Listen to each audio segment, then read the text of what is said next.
Hai teman-teman milenial semuanya, untuk video kali ini milenial lain akan membahas tentang pendekatan pembelajaran. Nah, teman-teman sudah paham belum tentang pendekatan pembelajaran? Sebenarnya apa sih yang disebut dengan pendekatan pembelajaran itu? Jadi teman-teman, pendekatan pembelajaran sendiri merupakan cara memandang guru dalam menentukan kegiatan pembelajaran sehingga akan memudahkan guru untuk mengelola dan bagi peserta didik akan memudahkan kegiatan belajarnya. Untuk selanjutnya, kita akan membahas tentang jenis-jenis dari pendekatan pembelajaran. Pendekatan pembelajaran ini berdasarkan prosesnya dibedakan menjadi dua. Yang pertama adalah pendekatan yang berpusat pada guru atau teacher center.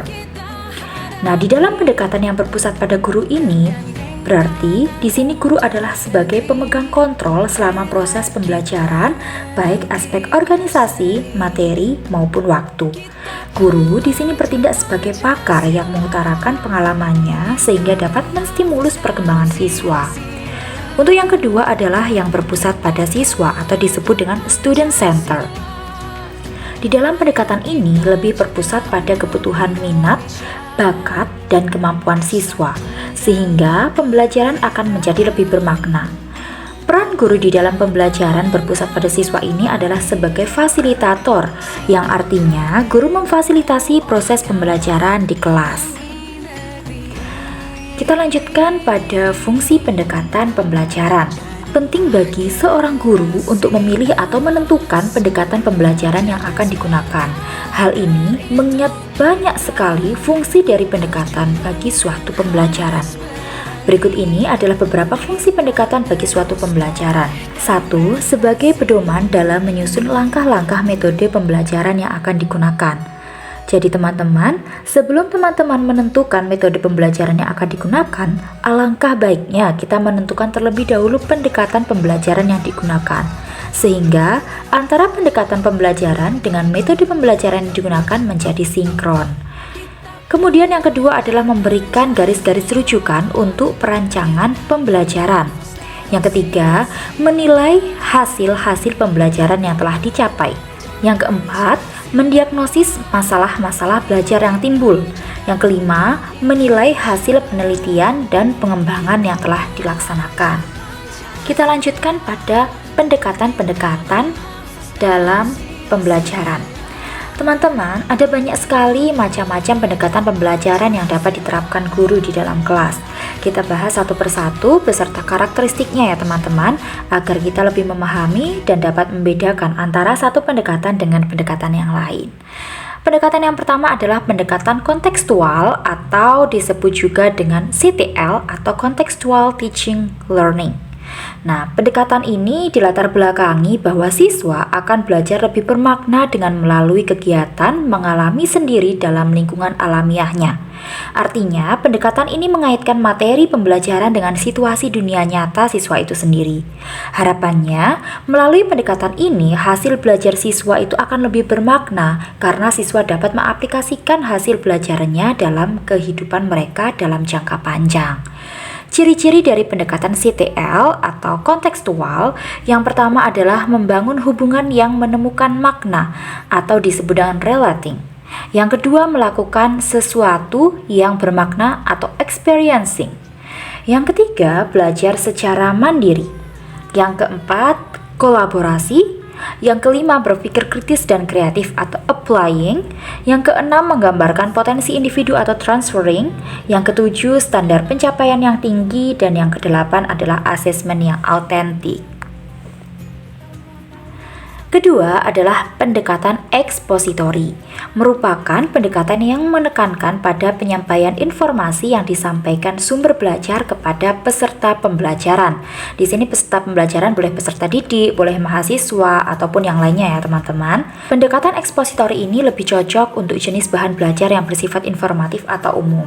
Pendekatan ini juga hanya cocok apabila jumlah peserta didiknya dalam kegiatan pembelajaran itu relatif lebih banyak seperti dalam keadaan perkuliahan. Nah, untuk karakteristiknya dari pendekatan ini diantaranya, yang pertama adalah adanya dominasi sumber belajar dalam pembelajaran. Yang kedua, bahan belajar terdiri dari konsep-konsep dasar atau materi yang baru bagi warga belajar. Yang ketiga, materi lebih cenderung bersifat informatif. Dan yang keempat, terbatasnya sarana pembelajaran. Kemudian adalah pendekatan konstruktivisme. Pendekatan ini menekankan pada dorongan agar siswa menemukan cara mereka sendiri dalam menyelesaikan permasalahan.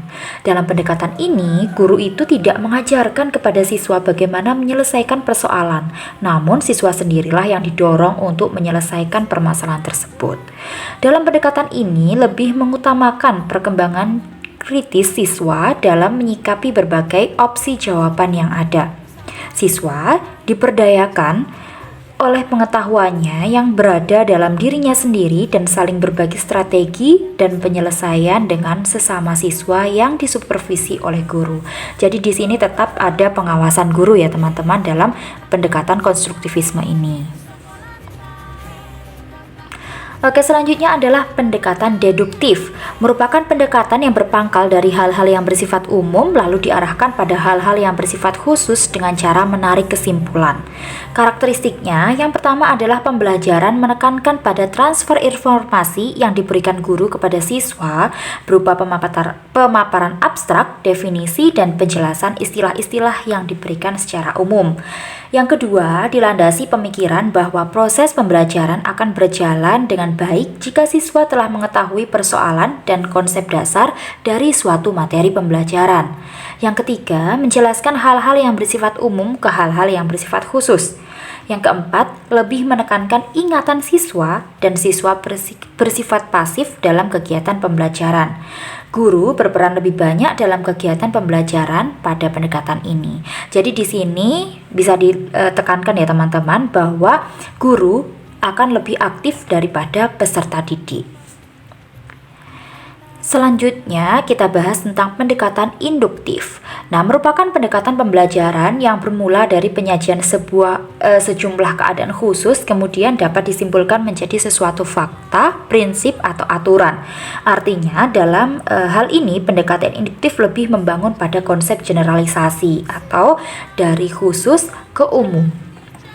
Karakteristik atau ciri-ciri dari pendekatan ini yang pertama adalah dimulai dengan melakukan pengamatan terhadap hal-hal yang bersifat khusus, kemudian siswa dibimbing guru untuk dapat menyimpulkan generalisasinya.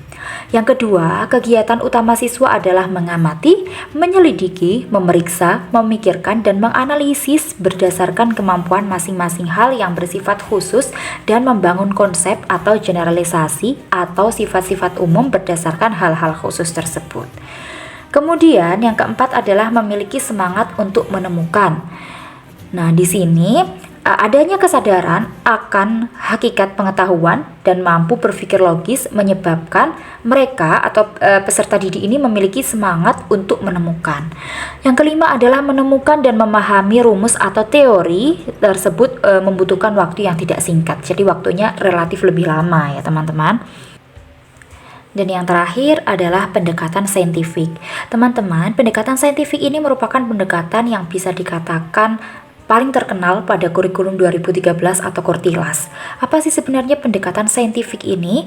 Pendekatan saintifik sendiri merupakan pendekatan yang dirancang agar peserta didik itu secara aktif mengkonstruksi konsep, prosedur, hukum, atau prinsip melalui tahapan saintifik. Lalu apa saja sebenarnya tahapan-tahapan atau langkah-langkah saintifik itu? Kita bahas pada tabel berikut ini ya teman-teman. Oke, yang pertama itu adalah mengamati. Kegiatan yang pertama adalah identifikasi topik dan keorganisasi peserta dalam kelompok. Di sini ada beberapa peran guru dan siswa. Guru memberikan penjelasan topik yang dipelajari, siswa mengidentifikasi topik pembelajaran, siswa membentuk kelompok belajar, dan guru memberikan tugas awal setiap kelompok. Setelah tahap pertama dilaksanakan, berikutnya kita beranjak pada tahap yang kedua, yaitu adalah menanya, merencanakan tugas belajar, di mana guru mengajak siswa diskusi dan mengarahkan agar siswa dapat merumuskan pertanyaan atau permasalahan yang akan dipelajari.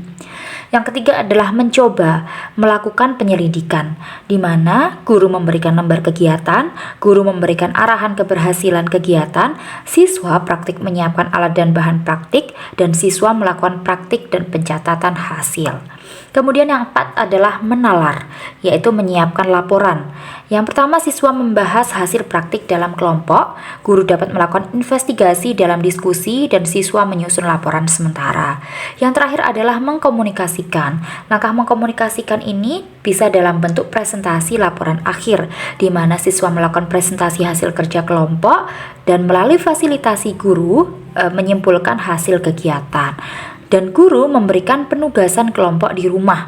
Dan langkah yang keenam adalah melakukan evaluasi. Di sini tidak termasuk langkah saintifik, tapi masuk dalam kegiatannya ya teman-teman. Oke, terima kasih. Demikian adalah pemaparan materi tentang pendekatan pembelajaran. Semoga bermanfaat ya teman-teman, dan ujian tulis PPG kita kali ini diberikan kelancaran semuanya sehingga kita bisa lulus PPG dengan hasil yang memuaskan. See you next video.